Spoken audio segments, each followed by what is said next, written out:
교수로서 강의를 했던 시기를 제외하고 4개 기관에서 함께 일한 많은 동료들이 있었습니다. 그리고 일선 워커로서의 기간보다 기관 책임자로 일했던 기간이 더 많기 때문에 책임자 입장에서 함께 일하고 싶거나 함께 일하기 싫은 동료에 대해서 주로 얘기하겠습니다. 돌아보니 함께 일하고 싶지 않은 동료보다 함께 일하고 싶은 동료들이 훨씬 더 많았어요. 먼저 함께 일하고 싶은 동료에 대해서 말하려고 하니까 그러했던 동료 생각이 나서 저절로 흐뭇한 웃음이 나오고, 함께 일하고 싶지 않았던 동료를 떠올리니 조금 안타까운 마음이 듭니다. 이런 사람들과 함께 일하는 것은 정말 어떤 일이든지 즐겁고 보람이 있죠. 첫째, 자신이 복지 현장에서 클라이언트들과 다른 동료들과 함께 일하는 것에 대한 가치관과 철학이 분명하게 확립되어 있는 사람이 좋아요.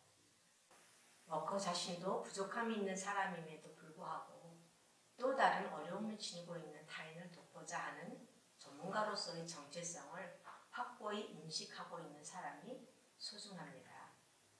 자신도 한 개인으로서 약점이 있는 개인이라는 자각은 클라이언트의 약점이나 결핍에 대해 공감 능력을 유지할 수 있으며, 나아가서는 워커 자신과 동등한 개인인 클라이언트에 대해 겸손하게 그를 존중할 수 있기 때문입니다.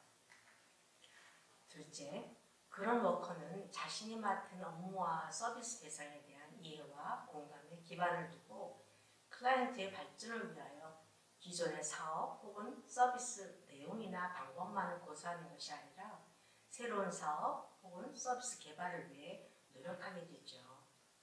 그러한 아이디어들이 슈퍼바이저로부터 승인되어질 수 있도록 세밀한 기획과 계획을 수립하여 슈퍼바이저에게 설명하고 나아가서는 설득하기도 할 것입니다. 자신의 일에 대해서 슈퍼바이저를 설득할 수 있는 열정과 자신감이 있는 사람에게는 무한한 신뢰가 가게 되죠. 혹시 슈퍼바이저나 동료들 설득에 실패할 수도 있으나 그의 열정을 본 슈퍼바이저는 다시 기회를 주게 될 것입니다. 셋째, 워커의 입장에서는 쉽게 수긍이 되지 않는 슈퍼바이저의 지시나 의견에 대해 반발하는 태도나 뒤에서 불평하는 것이 아니라 예의를 갖춘 태도로 워커 자신의 의견을 명확히 제시하는 줏대 있는 동료가 좋습니다. 저는 주저함 없이 당당하게 또 당차게 자신의 의견을 표현하는 사람이 사랑스럽기까지 했답니다. 자신의 의견이나 아이디어에 반대의 입장에 서 있는 동료들에게 인내심을 갖고 자기를 표현하거나 설명하는 용기 있는 워커가 좋습니다. 자신의 견해를 충분히 설명하였더라도 반대 의견에 오히려 설득되거나 공감하게 되었을 때 깨끗이 자신의 의견을 철회하고 흔쾌하게 동의하는 합리적인 워커가 너무 멋집니다. 넷째, 전문가로서의 자신의 발전뿐만 아니라 동료들의 성장과 발전을 위해서 좋은 정보나 경험을 개방적으로 공유하고 동료, 특히 슈퍼바이저의 성장을 도와주는 멋진 동료가 좋습니다.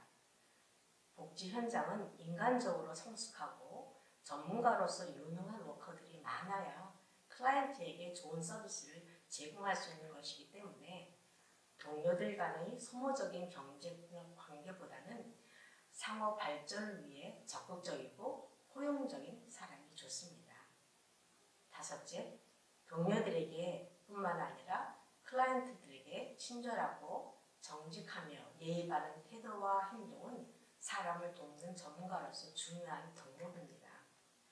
어떠한 어려움으로 워커의 도움을 받기 위해 클라이언트 입장에 처해졌다고 하더라도 워커의 친절하고 예의를 갖추어 대응하는 태도와 행동은 그들로 하여금 존중받고 있다는 것을 깨닫게 해줄 것이며, 이는 클라이언트 스스로 자신에 대한 생각이 조금씩 긍정적으로 변해가면서 내적인 힘을 키울 수 있게 될 것입니다. 워커 자신보다 나이가 많든 적든, 그의 직급이 높든 낮든, 클라이언트든 상하 관계이든 사람과 상황에 대해서 친절하고 정직한 사람이 좋습니다. 상대방에게 상처를 주지 않으면서 자신의 감정과 생각을 기본적인 예의를 갖춰 솔직하고 정직하게 표현하는 워커는 다른 동료의 감정과 생각도 성숙하게 수용할 수 있습니다. 똑똑한 워커보다 성숙한 워커가 현장에서는 더 소중합니다. 함께 일하고 싶지 않은 동료는 함께 일하고 싶은 동료들의 특징을 가지고 있지 않거나 그 반대의 특징을 가지고 있는 경우겠죠. 첫째, 일상적인 대화나 업무적인 소통에 있어서 그 주된 핵심을 파악하는 데 한계가 있는 동료는 사실 너무 답답하죠. 특히 슈퍼바이저의 조언이나 혹은 지시에 대해 지나치게 위축되어 그 중요 내용을 정확히 인지하지 못하여 몇 번이나 재지시 혹은 재설명을 하게 만드는 동료는 여러 면에서 실수를 반복하게 됩니다.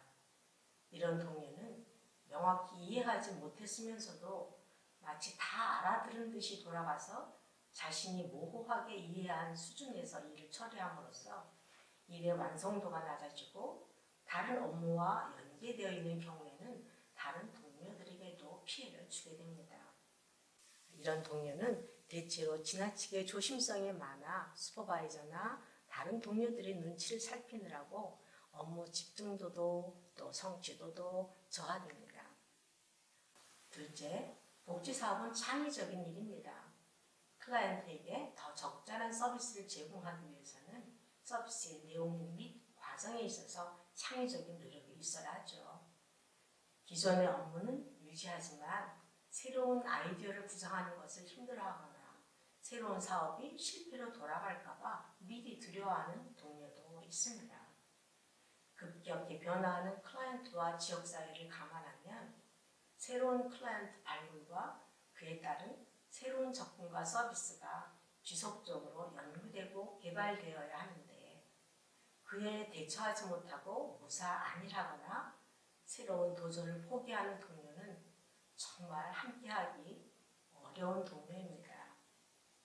도전은 실패의 가능성까지 예측하고 대비책 혹은 차선책도 마련해둬야 하는 세밀한 준비 과정이 필요한데 그런 열정이 결여된 동료는 자신의 발전뿐만 아니라 조직의 발전도 저해하게 됩니다.